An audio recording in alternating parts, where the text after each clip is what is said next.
aquí nos estamos gozando con la banda Voz de Sion de Huancayo.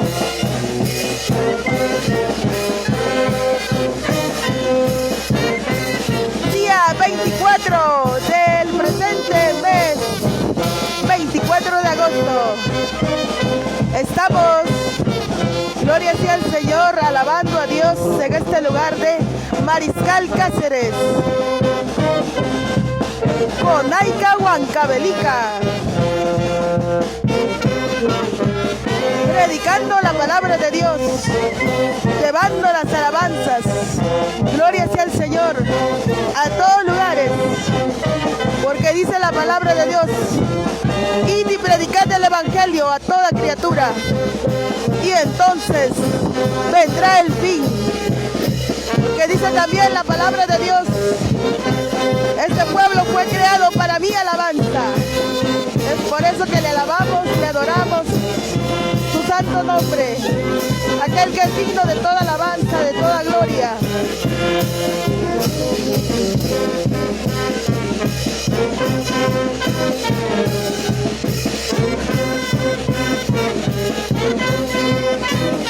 Gloria a Dios.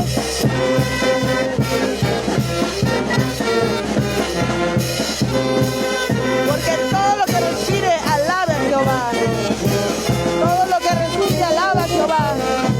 Le alabamos al Señor al son de la alabanza, al son de la banda Voz de Sion de Huancayo, Perú. Gloria a Dios. Aleluya. Transmitiendo vivo y en directo, Caminando con Cristo TV.